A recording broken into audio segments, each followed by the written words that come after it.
Assalamualaikum dan selamat pagi murid-murid.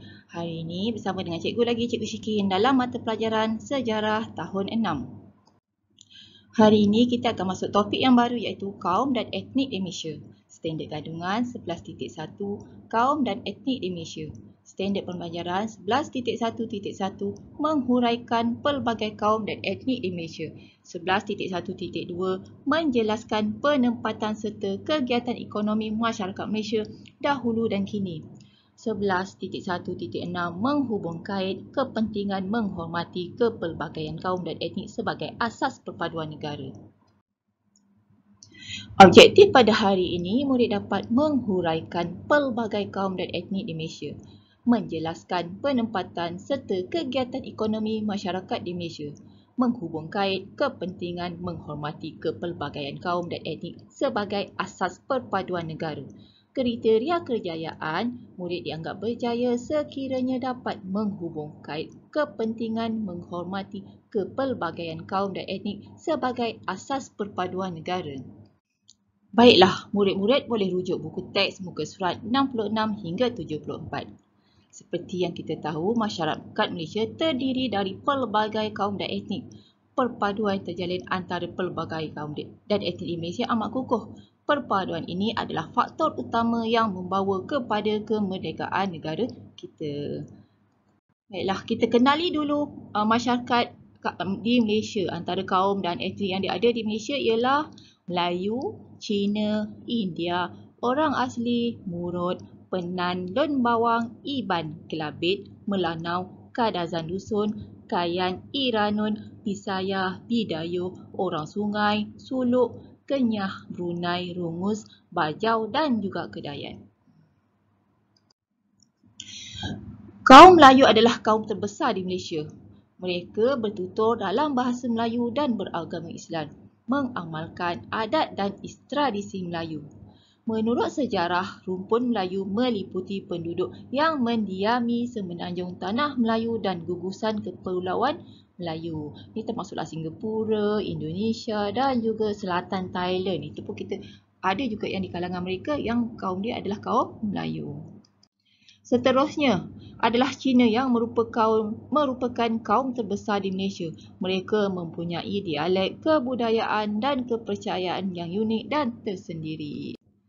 Kaum ketiga terbesar di Malaysia ialah kaum Indah. Mereka juga mempunyai kebudayaan tersendiri dan masih kekal hingga ke hari ini. Seterusnya ialah etnik orang asli semenanjung Malaysia. Mereka mempunyai bahasa, peraturan, budaya dan adat resam sendiri. Etnik ini adalah antaranya ialah Jakun, Jahai, Semai, Batik, Mahmeri dan juga Semelai. Seterusnya etnik di Sarawak.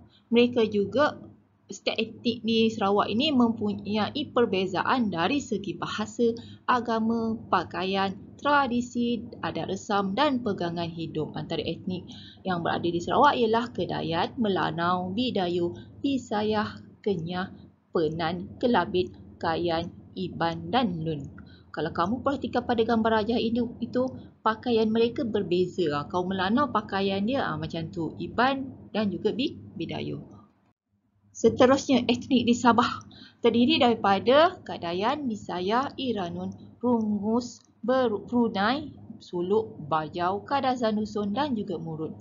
Mereka juga mempunyai perbezaan dari segi bahasa, dialek, adat resam dan kepercayaan. Kalau kamu tengok pakaian dia, Kadazan Dusun, Bajau, Murut. Itu adalah etnik di Sabah. Selain itu, di Malaysia juga terdapat etnik Sing, etnik Siam, etnik Portugis, etnik Baba dan Nyonya dan juga etnik Jeti. Penempatan masyarakat sebelum merdeka. Seperti yang kita maklum, masyarakat Melayu pada zaman dahulu tinggal di kawasan kampung.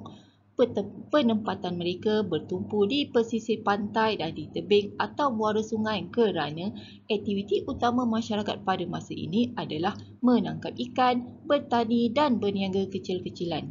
Terdapat juga sebahagian kecil kaum Melayu yang tinggal di kawasan pentadbiran dan kemudiannya berkembang menjadi bandar. Seterusnya, penempatan masyarakat Cina sebelum merdeka.